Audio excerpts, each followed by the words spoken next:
Welcome back to our sock mini class. So now I've knit my sock up to the distance that I need before starting the toe, and I want to comment on a couple of things. You'll notice that the sock seems awfully narrow. Like perhaps it's not going to be big enough for a foot to fit in there.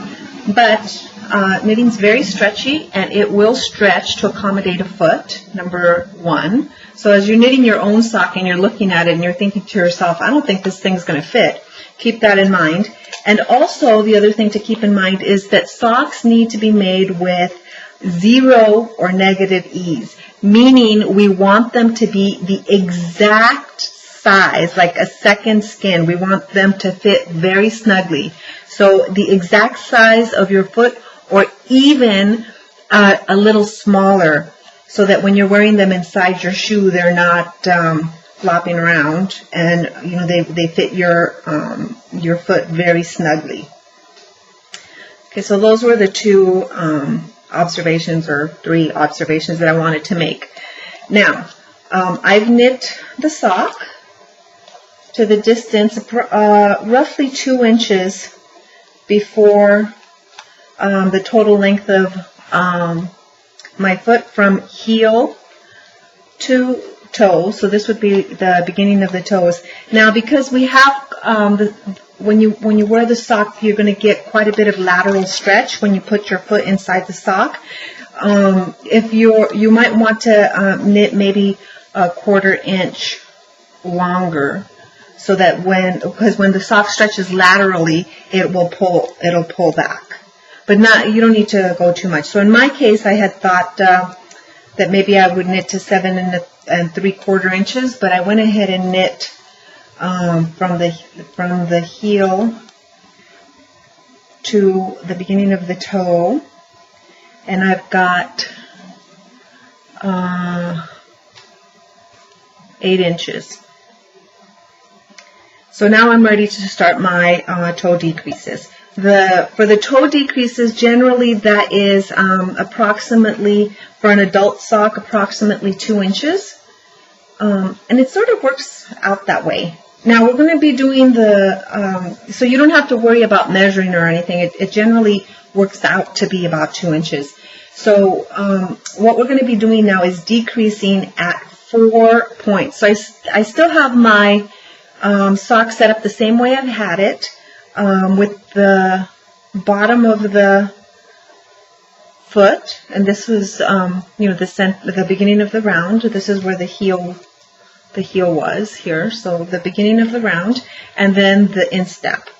And I've carried my lace panel all the way to the toe. So now I'm no longer going to be doing any patterning. I'm just going to be knitting in stockinette. So I've got the bottom of the sole of the sock on these 2 needles, and then the instep back here.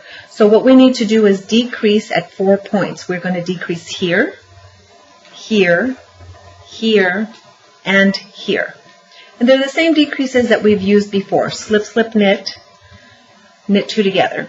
Or as opposed to an alternative to slip, slip, knit would be slip 1, knit 1, pass, slip, stitch over. Those are your choices. So what I'm going to do now that I'm ready to do the toe decreases is I am going to knit 1 round plain with no decreases whatsoever. Whoops. I'm dropping a stitch there. Let me grab that. Stick it back on the needle there. Okay. So I'm going to knit just 1 round plain, so that you have you're not going to be having a section of patterning that you'll need to worry about.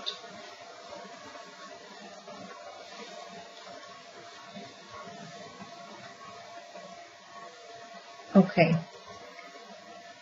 Let me just take a peek at something over here. Yeah, I've done my playing around. Okay, so here I am to the last 2 stitches. And I'm going to do a knit 2 together. Knit 2 stitches together. And now you have options too. You could do your, let me back up here. You could go up to the last 3 stitches, do your knit 2 together, and then knit 1. And then you'll start with knit 1 and then your decrease. And I think I'm going to do that on my sock. So these are options. You get to choose. You get to choose these different ways. You can work up to the last 3 stitches or up to the last 2 stitches. So I'm deciding right now on the fly here that I'm going to go up to the last 3 stitches, knit 2 together, knit 1, and then I'm going to turn my sock around and I'm going to do knit 1, knit 1, and then I'm going to do a slip, slip, knit, and then I'm going to knit plain across,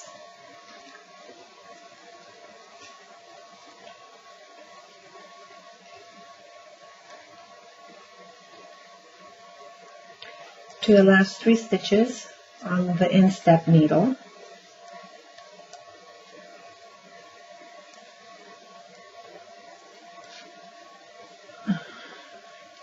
And we're going to be doing the same thing we did for the gusset. We are going to be doing our decrease rounds every other round, not every single round, every other round.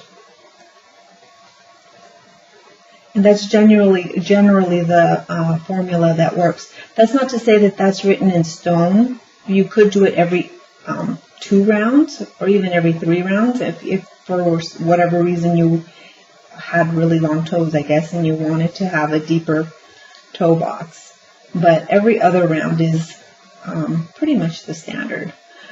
As in all knitting, there's a lot of flexibility, and you can make adjustments to suit your particular needs.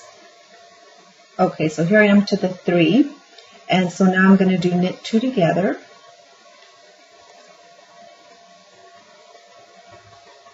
knit 1, and I'm going to turn around, knit 1, slip, slip, knit. So the decreases, oops, slip, slip, knit. I'll get to the end of this round so I can talk about what is happening with these decreases. The decreases actually point to each other, because we've got the slip, slip, knit pointing to the left and the knit 2 together pointing to the right. So the decreases are pointing towards each other. I think what I'm going to do is I'm going to go ahead and work until I have my number of stitches that I needed. Okay, so I've knit to the number of stitches that I needed for the toe, and in my case I originally cast on 64 stitches, so I needed to decrease down until I had a total of 12 stitches on each needle, and I've got that 2, 4, 6, 8, 10, 12. And the depth of the toe here, generally it's 2 inches. In my case, it came out to 1.5 inches, and that was because I had in my mind that my total depth should be 10 inches, but then I remeasured my foot and realized it should only be 9 inches, so that's why my toe is 1.5 inches. So the actual total depth is still correct, it's just that my toe is going to have a 1/2 inch of the pattern on the top that I hadn't originally planned for. But because I'm kind of designing these on the needles as I go. That's how these things happen sometimes, but that's okay. The whole point of this class was to understand the different sections of the sock, how they relate to each other, and pretty much what we're doing. So I'm not overly upset about that. But generally, it doesn't really matter how many stitches you have on the needle. You would stop knitting the foot 2 inches short of what the toe is. And this is the average for women, about 2 inches. For kids, it might be 1 inch or even 1.5 inches for preteen, let's say.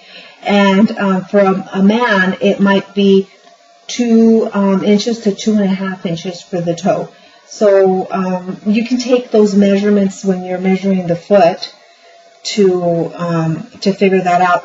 Or you, based on the shoe size, sometimes you can tell that if you go 2 inches short of the total length for an adult size man or woman, that's generally the sock will end up fitting okay.